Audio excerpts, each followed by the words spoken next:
दोस्तों आज हम आपको हिंदुस्तान के जिस राज्य के सफर पर लेकर जा रहे हैं, उस राज्य को चाहे आप प्यार करें या ना करें, लेकिन इस राज्य को कोई नजरअंदाज नहीं कर सकता। भारत का वो राज्य जिसने दुनिया को शून्य से परिचित कराया, पूरी दुनिया को गणतंत्र का मूल मंत्र भी इसी राज्य ने समझाया। दुनिया का सबसे बड़ा वाईफाई जोन भी इसी राज्य में है। किसी ने सही कहा है कि गरीबी की भट्टी में तप तप कर महान लोग बनते हैं, और इस राज्य ने भी गरीब होने के बावजूद दुनिया को कई महान चेहरे दिए हैं। भारत में सबसे ज्यादा IAS और बैंक के PO भी इसी राज्य से हैं। दोस्तों ये वही वो राज्य है जहाँ के 12 साल के बच्चे ने IIT एग्जाम क्लियर कर लिया, और ये वही जगह है जहाँ के बच्चे गरीबी में पढ़कर भी इतने आगे निकल जाते हैं। हम बात कर रहे हैं माता सीता, गौतम बुद्ध, गुरु गोविंद सिंह जी और हमारा अपना बिहार के बारे में। भारत का वो राज्य जहाँ कवि कोकिल विद्यापति जी का जन्म हुआ, जहाँ देश के पहले राष्ट्रपति राजेंद्र प्रसाद जी का जन्म हुआ। तो फिर देर किस बात की, अपना सीट बेल्ट बांध लीजिए अच्छे से और निकलते हैं बिहार की एक शानदार सफर पर। दोस्तों बिहार वो राज्य है जिसे प्राचीन काल में मगध के नाम से जाना जाता था, और इसकी राजधानी पटना को पाटलिपुत्र के नाम से।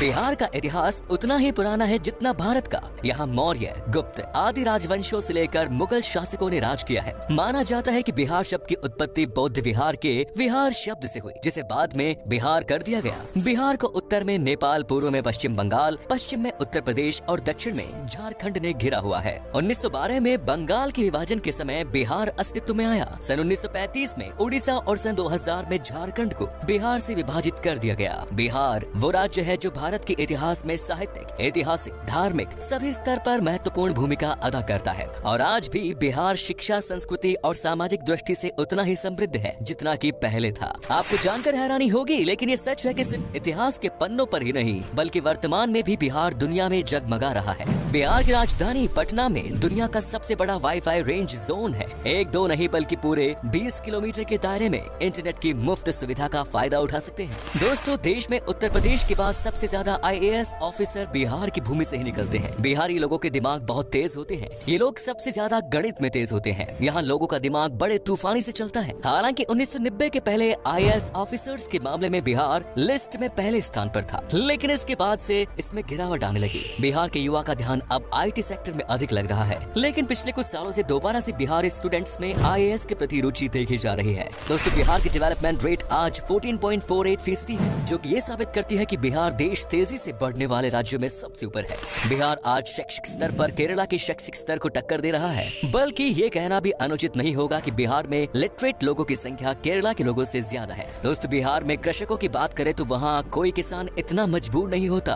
कि उसे आत्महत्या करनी पड़े। दोस्तों बिहार एक ऐतिहासिक राज्य है। इसके रंग रंग में इतिहास की वो बूंदें छिपी हैं, जो आज भी बिहार की महत्व की सुगंध न सिर्फ देश में बल्कि पूरे दुनिया में पहुंचाती है। इतिहास आज भी बिहार के महत्व की गवाही देता है। इतिहास के पन्नों से बिहार को हटा दिया जाए तो इतिहास का अस्तित्व ही नहीं रह जाएगा। देश के सबसे पुराने हिंदू मंदिर से लेकर बिहार अपने आंचल में और भी कई रोचक तथ्य छिपाए पड़ा है। ऐतिहासिक साक्ष्य को प्रमाण माने तो ईसा से लगभग 6वीं सदी पहले बिहार के वैशाली में ही गणतंत्र की पहली बेल लुकी थी। जब लोगों को गणतंत्र का अर्थ नहीं पता था, तब उस काल में वैशाली में देश की ही नहीं बल्कि दुनिया के पहले गणराज्य की आधारशिला रखी गई। संसद प्रणाली भी वैशाली में मौजूद थी। बिहार वो राज्य है जिसने आजादी के समय भारत छोड़ो आंदोलन में महत्वपूर्ण भूमिका निभाई। दोस्तों शून्य यानी जीरो के बिना गणित का क्या मोल, ये किसी को बताने की जरूरत नहीं है।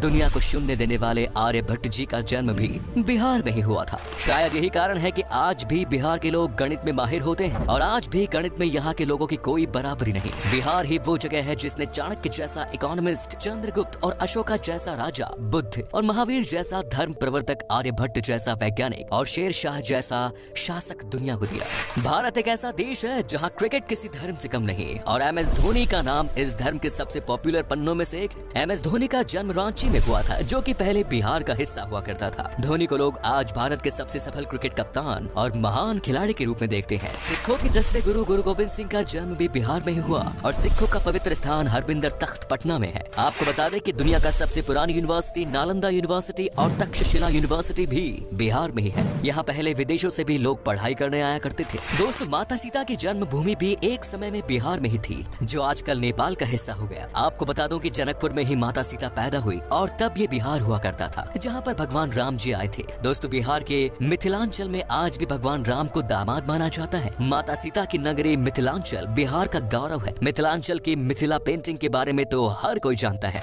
आपको तो शायद पता ही होगा कि बॉलीवुड के शान और जान पंकज त्रिपाठी भी बिहार से ही है और बिहार का भी एक बेटा शानदार एक्टर है सुशांत सिंह राजपूत, जिसका देहांत होने के बाद भी लोगों के प्यार ने अमर कर दिया। दोस्तों, बिहार का खाना भारत के सबसे शानदार पकवानों में से एक माना जाता है। बिहार का लिट्टी चोखा बहुत टेस्टी होते हैं। आपने अगर लिट्टी चोखा नहीं खाया तो एक बार जरूर ट्राई कीजिएगा, वाकई में आपका दिल खुश हो जाएगा। यहाँ पर वेज से लेकर नॉन वेज तक हर पकवान लाजवाब होता है। इतना ही नहीं, आपको बता दूं कि यहाँ पर गन्ने की जूस भी पसंद किया जाता है और ये इतने मीठे और टेस्टी होते हैं कि इसे पीकर मानो आप दीवाने हो जाओगे। तो चलिए अब बात करते हैं उन जगहों की जहाँ पर आप बिहार के सफर के दौरान घूम सकते हैं और साथ ही बताएंगे कि आपको बिहार की ट्रिप में मैक्सिमम कितना पैसा खर्च करना पड़ेगा।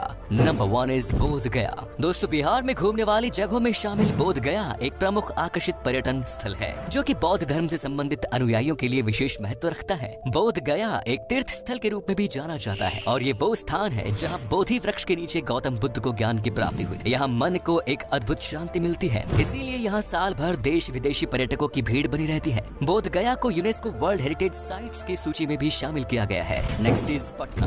बिहार राज्य में गंगा नदी के दक्षिणी छोर पर स्थित पटना पर्यटन स्थल बिहार की राजधानी है और पटना को एक ऐतिहासिक और आकर्षित पर्यटन स्थल के रूप में जाना जाता है। पटना शहर धार्मिक दृष्टि महत्व के साथ साथ आध्यात्मिक महत्व भी रखता है। बिहार के पटना को सिखों, जैन, हिंदू और बौद्ध धर्मों के तीर्थ स्थलों का प्रवेश द्वार भी माना जाता है। उत्तर भारत के सबसे बड़े शहर के रूप में विख्यात पटना तारामंडल, हाईकोर्ट, पटना साहिब गुरुद्वारा, पादरी की हवेली और सचिवालय भवन जैसे आकर्षण से भरा हुआ है। Next is Madhubani. बिहार का आकर्षित शहर मधुबानी एक प्राचीन शहर है जो कि मधुबानी कला और संस्कृति के लिए जाना जाता है। मधुबानी शहर का उल्लेख रामायण काल में होने की पुष्टि की गई है। मधुबनी शहर अपनी शानदार चित्रकारी के लिए जाना जाता है। आपकी जानकारी के लिए बता दें कि सीतामढ़ी और सुपौल मधुबनी के प्रमुख व्यापारिक क्षेत्र के रूप में जाने जाते हैं। Next is Nalanda. बिहार के तीर्थ स्थलों में शामिल नालंदा बिहार की ऐतिहासिक जगह है। नालंदा प्राचीन काल की सबसे पॉपुलर तीर्थ स्थल है जो कि संस्कृति, आध्यात्मिकता, इतिहास, वास्तुकला और पर्यटन का जीता जागता उदाहरण है। नालंदा यूनिवर्सिटी यहाँ का प्रमुख आकर्षण है।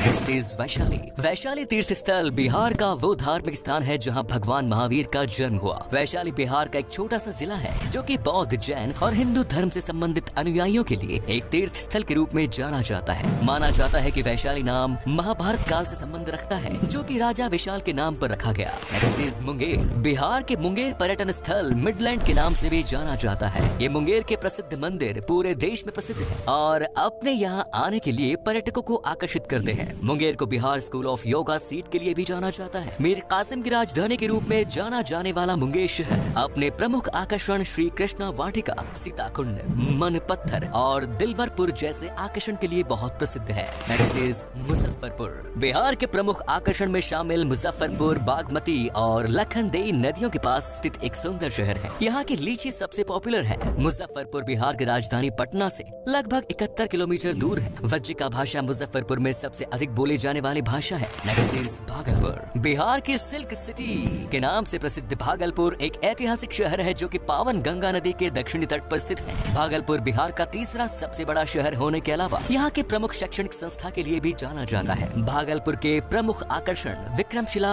गंगेटिक डॉल्फिन सेंचुरी है जो कि पर्यटकों को अपनी ओर आकर्षित करता है। बिहार का भागलपुर अपने रेशम के उपयोग के लिए पहचाना जाता है। Next is Pawapuri. बिहार के धार्मिक स्थलों में शामिल पावपुरी नालंदा जिले में स्थित है और जैनियों के लिए किसी तीर्थ स्थल से कम नहीं। आपको बता दें कि पावपुरी शहर एक समय में मौल महाजनपद की संयुक्त राजधानी के रूप में जाना जाता था। पावपुरी वो धार्मिक स्थान है जहां भगवान महावीर को 500 ईसा पूर्व में दफनाया गया था। पावपुरी घूमने के लिए पर्यटक भारी संख्या में आते हैं जो कि राजधानी पटना से लगभग 83 किलोमीटर की दूरी पर है। पावपुरी दर्शनीय जल मंदिर पर्यटकों के बीच बहुत लोकप्रिय है। Next is Hajipur. बिहार के प्रमुख शहरों में शामिल हाजीपुर भारत के ऐसे प्रसिद्ध स्थानों में शामिल है जो कि अतीत और वर्तमान को वर्षों से अपने आप में समेटे हुए हैं। हाजीपुर में भगवान बुद्ध का समय, इस्लाम और ब्रिटिश काल से जुड़े रोचक तथ्यों के लिए जाना जाता है। हाजीपुर की भूमि पर जैन धर्म के अलावा हिंदू धर्म से संबंधित कई मंदिर स्थित हैं जो कि पर्यटकों की आस्था का केंद्र बने हुए हैं। आपको बता दें कि हाजीपुर में एशिया का सबसे बड़ा ब्रिज भी स्थित है। दोस्तों, आप अगर 7 से 8 दिन की ट्रिप पर जा रहे हैं तो लगभग 17 से 18 हजार के आसपास खर्च होगा जो कि काफी सस्ता है और बिहार में बस की बेहतरीन सुविधाएं हैं जिससे आपको सफर में कोई परेशानी नहीं होगी।